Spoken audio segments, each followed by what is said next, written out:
Welcome to We've All Done It, the podcast for leaders who get the work done, but find the people part of leading frustrating. I'm Kimberly Benoit, author, award-winning former corporate executive, and leadership coach. With over 20 years in the corporate world, I've seen it all, the good, the bad, and the downright messy.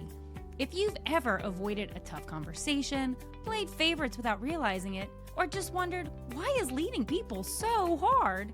You're in the right place because we've all done it. This is your space for real talk, real solutions, and no judgment. Together, I'll share practical strategies to help you navigate workplace drama, build stronger teams, and lead with confidence. No more pretending, no more suffering in silence, just honest, actionable leadership from someone who's been in your shoes. Are you ready to lead differently? Let's do this. Welcome back, everybody. I want you to picture this. You are about to have that difficult conversation that you've been putting off for weeks. Your heart races, your palms are sweaty, and suddenly all of those leadership trainings you've been sitting in are starting to feel kind of useless. Sound familiar? Well, today we're going to talk about why knowing what to do and actually doing it are two completely different things and how to bridge that gap. So, I do leadership development. I am that person who is leading these trainings, right? And I have seen so many leaders come through with great intentions. They're reading the books, they're taking the classes, but yet they're struggling to actually apply it when the moment matters. You are not alone. That is most of us, because what we do is we go into these scenarios with great intention, but we never actually take the time to figure out how to build the muscle memory to impart these new skills. So, and then what ends up happening is when you have stress and pressure, we will absolutely default to old routines because that is what we know, that's what feels familiar. And so when you think about it, like not just difficult conversations, but it could be, maybe you struggle with active listening, and suddenly you went through the training, you've read the books, you've listened to the podcast, and despite that, you're still interrupting. Or maybe you struggle with boundary setting and you still find yourself saying yes to everything. So let's be clear. There's a fix to this, but it's going to require some work on your part. And so we're going to break that down today. So stay with me, promise me. We're going to get you there. So before we get into what I want you to do, I want to share a little bit of science that comes behind why this will work if you actually do it. So when we say the term muscle memory, right, that doesn't just apply to riding a bike or knowing how to walk or all the different things that apply to physical muscle. It also applies to our mental muscle. So automatic responses are developed through repetition. If you're, I just want you to think about, are there some automatic responses today that you verbally say when people talk to you? How you automatically will say things. Well, it's the same thing. So when we are under pressure, whatever is currently embedded in our nervous system is what we are going to do. It is just there. Those neural pathways are built. And what we're having to do is we're going to figure out how to break those neural pathways and create new ones.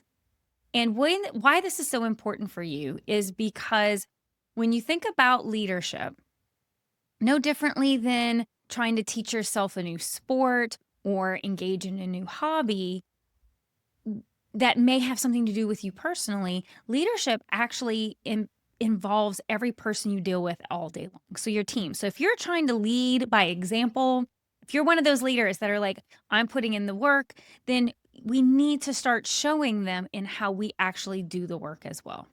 So some areas that I want you to think about, because I'm going to give you a little challenge at the end. So some areas where it becomes really important to practice what we preach. I've already talked about like difficult conversations in high stress moments, boundary settings that may require split-second decisions, mindfulness when we are overwhelmed. And mindfulness can absolutely tie into boundary setting, right? Because when we are overwhelmed, we're going to probably just say yes to make that problem go away. And that is exactly the opposite of what we want to do. So we also want things like boundary setting and to feel natural and not forced. We want to get to a place where we can confidently move within each of these example scenarios so that it just feels like who we are and not who we're trying to be. So, as I said, there's some science behind this. So, repeated practice is what creates your neural pathways. When we are under stress, we are going to default to whatever is the strongest neural pathway. If you currently have a tendency to do things in a way that is not who you want to be, maybe it's kind of how you're showing up, but not who you want to be, then that's telling you what your strongest neural path is. And so, why it is going to become so important to break it. And in order to create a new neural path is going to require intentional practice. You're going to have to repeat the new behavior you want to create, the new pattern, the new habit to replace the old habit. And you can do this. I promise you, it's possible. How do I know? Because I've done it. I still do it. There's a lot of this that I do every single day. And I promise you're going to talk through that. So, what we're talking about here is focused practice. This is where we are carving out time, depending on what it is, whatever that challenge is for you, to begin to create the new habit. So, I'm going to give you an example. We're going to talk about the difficult conversation one because that is one I know virtually every leader I have worked with at any point in time has been bitten pretty hard by a difficult conversation that has gone off the rails. And if there's one area where every leader could use support, additional focus, I would say it is in approaching difficult conversations with confidence and with, a sense of urgency. Because usually when you're having a difficult conversation, it's not something you can sit on for a long period of time. It's something you got to get done. But if you're not feeling really confident about it, you're probably going to delay it, which only makes the situation worse. So let's figure out how to help you be confident in this example, right? So role playing is something that I think is incredibly important. I know works. I have done it when I'm preparing for a difficult conversation. I have done it. I do it with all my clients who have some kind of conversation that is coming up. And where the intention of this is, again, going back to being intentional, is that if you know it's coming up, you set up the practice. You actually schedule time to practice. Maybe you do some test runs on your own, and then you actually you find a partner, a trusted colleague, a coach, what mentor, whoever it is for you. You set aside time to actually practice the conversation. So what does that mean, right? Because I know it can feel really awkward. It can feel really uncomfortable. And I say that because those are the emotions I have felt when I'm practicing a difficult conversation. It feels really weird. It feels really awkward. My clients say the same thing too. But again, you've got to go back to why you're doing this. You're doing this so that when you show up for the real conversation, it's not the first time you're trying to think through what you want to say. But we're going to take it a step further than that. It's not even just what you want to say. It's where do you want to say it? Like, is this going to be an email? Is this going to be in a closed door office? Are there other people going to be in the room? So think about the actual setting of where you would want that conversation to take place. Can you create an environment that will actually support the nature of that conversation? So take it there first. The second thing I tell people to practice is, what is your opening statement? What's the first thing you're gonna say? Sounds simple until you actually do it. And I'm going to give you an example in a few minutes of a client that I worked with where this became really important. And then third, what I tell people to do is that you're checking for understanding. Because sometimes we get so excited and we're so in our head about what we're saying and what we're trying to say, and we're trying to read the room, that we lose sight of the words actually coming out of our mouth. So it becomes really important to always check for understanding. And then ultimately, after the conversation, did it go the way you thought it did? So again, we're going to put this in real life. I'm going to give you an example of a client of mine, and she was in a kind of a unique dilemma.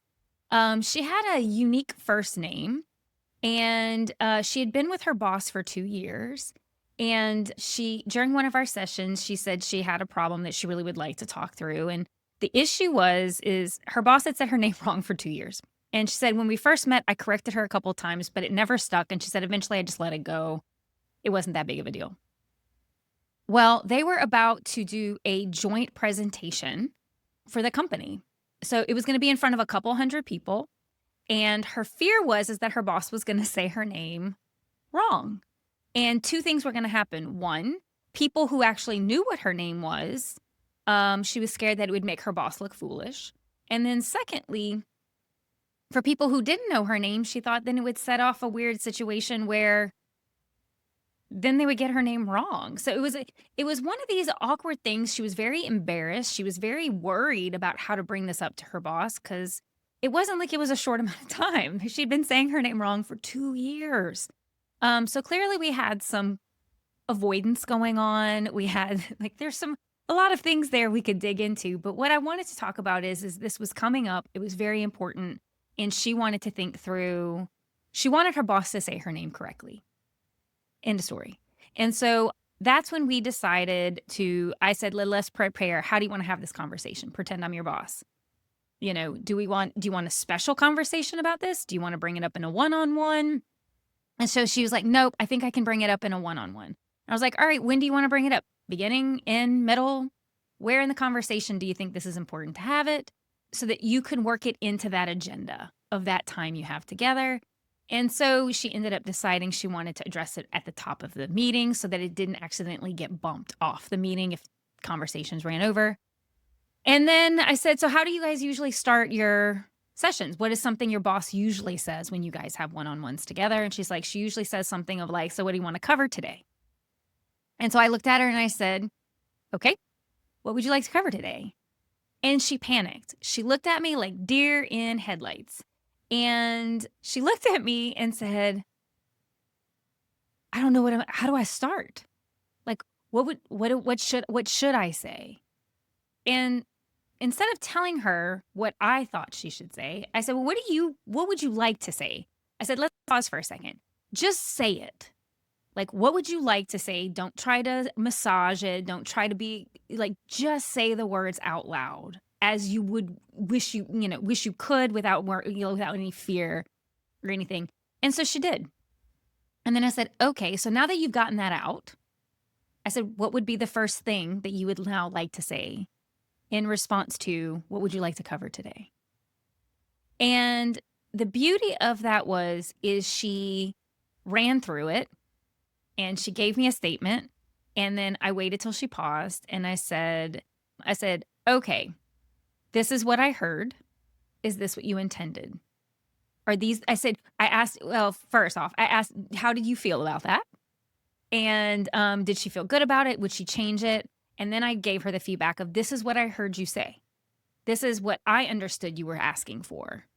And she's like, no, I didn't like how I started. I didn't like this part. I didn't like this statement. Can I try it again? And we went through it, honestly, probably about 4 or 5 times before she felt like she had a strong opening statement, felt very comfortable with what she'd say in the middle, and how she wanted to end the conversation. And I can tell you right now, it went really well. It actually went incredibly well. And her boss was horrified because she really didn't realize she was saying it wrong. And she fessed up that in her head, she would always argue between 2 different ways of pronouncing her name. And she said, apparently, I've always chosen the wrong one. And she was incredibly apologetic. And they were able to resolve this before they did the presentation. But the message here that I want you to stick with is, 1, it was really uncomfortable. 2, she had to run through it probably a good 5 to 6 times from the beginning to the end before she felt good about what she was going to say. And she felt like what I interpreted, like how I heard the words coming from her, matched her intention. Here's what I want to ask of you. Okay, so we've had this little conversation. These are the things I want you to think about. Is I want you to pick one leadership skill you've been meaning to improve. So again, we've named a couple. I've named a couple so far. So it could be difficult conversation, maybe boundary setting. It could be, active listening. It could be whatever whatever it is you are struggling with. I want you to pick it, and then I want you to commit to an intentional practice in this upcoming week. So if it's a difficult conversation, I want you to practice it on your own and then find somebody you trust and actually do a run through before you have the real conversation. I want you to be open to the feedback that comes back at you when you practice. Okay? So if we're talking about active listening, then I want you to set something on your calendar where you are going to be intentional. Like, so if you're going into a one-on-one or you're going into a meeting where you struggle with that, I want you to intentionally maybe put yourself a sticky note if that works for you. Send yourself a digital reminder of be active listening, whatever the words need to be for you. Then after that action, after the practice, check in with yourself. Did that go as you expected it to? Would you do something differently? How can you show up better next time? Right? So this is what it's all about. Is I want you to choose the skill, practice it, and then reflect on how well that went. So with that, y'all, I know leading is hard. I know life is hard. This has already been, checking in with you. Like, I feel like August is rip and roaring right now. So just remember, leadership isn't about always knowing the right thing to do. It is about training yourself to do the right thing as instinctually, as automatically as possible. So that when the pressure's on, you show up the way you want, the way you intend, the way you desire. I guarantee you, your future self will thank you for the practice you put in today. Plain and simple. All right, so if this resonated with you, I'd love to hear what skill you're practicing this week. Share it on socials and tag me, or send me an email. I would just love to know. And if you found this useful and you know that there's somebody out there who maybe needs to hear this message, please share it with them.